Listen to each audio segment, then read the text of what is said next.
Hey, good morning, guys. Welcome to Market Monday. So, I'm going to give you guys an update of how the unemployment rate changed last week and what we're going to be seeing for this week and how mortgage rates could potentially change in a better way or a worse way. Who knows?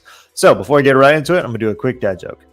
My doctor said I'm going to be losing my hearing soon. I haven't heard from him since. Pew pew. All right, so getting right into it.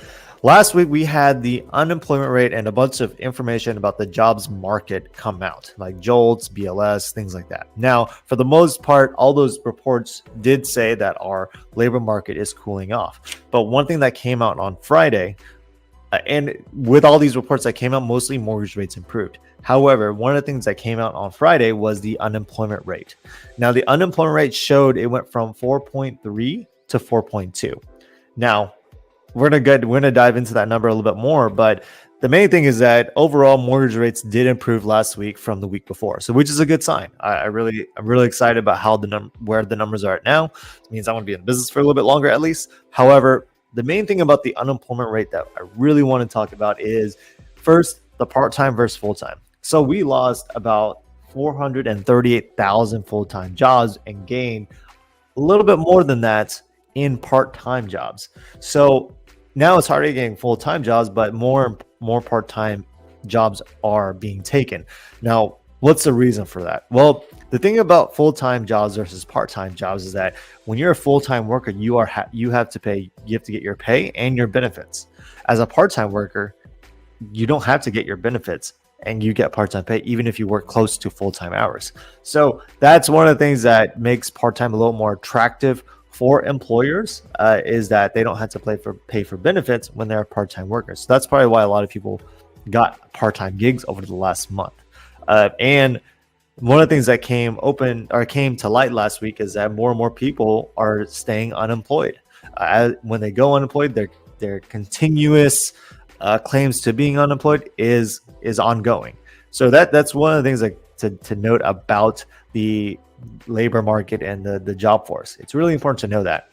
Now, diving deeper into the whole unemployment rate specifically itself. So when they post the unemployment rate, it's a rounded number. It's not the exact number. So for the July unemployment reading, it said 4.3. Okay. The actual number was actually like 4.25. Okay. So they rounded up to be 4.3. Now, the interesting number that we got last week on Friday, it was actually only 4.22. So it went from 4.25 to 4.22. It's really not that big of a change, if you think about from that perspective. Less than 0.05. Like it was even. We really don't know if that's going to be a trend going downwards until we get next month, but to say that it went down 0.1% isn't accurate at all. So just so you guys know, it's mostly a rounding situation. It's not that they're wrong. They're just following the rules of rounding. That's all it is.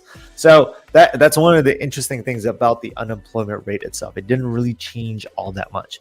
And what's nice is that mortgage rates did improve because of that. And this is what mortgage rates look like now. And I'm really excited to see these numbers again. And I'm going to show you guys some comparisons of numbers that we saw like earlier this year and last year. Now, moving on into this week, Wednesday and Thursday are going to be some really big days for mortgage rates because the first two inflation reports come out this week. We have core consumer price index and producer price index as well. So those two come out this week, and those are going to have a pretty big driver on how mortgage rates go. Now, we are expecting mortgage rates, those inflation reports to come in lower, therefore helping mortgage rates come down even further. So that's the really exciting number that we're just want to see as soon as possible, because rates get better, and more people buy. And if you guys don't know, the most important factor about these mortgage rates coming down is that every 1% that the rate comes down, 5 million more people are eligible to buy. So as a person in real estate who's a realtor or real estate agent, highly recommend make sure you're looking out for listings as best you can. And as buyers, let your home buyers know that who have bought in the last 2 years, it could actually be time to refinance. I'd say since we're in September now, February of this year or before, start reaching out to them to see if it's time to refinance for a much better rate. Now, I want to kind of do some comparisons on how far we've come from how rates were. So this was last year in October. This is where rates we're at. And if you compare, just the rates, it's not VA to VA. It went down by almost 1%, almost 1.7%.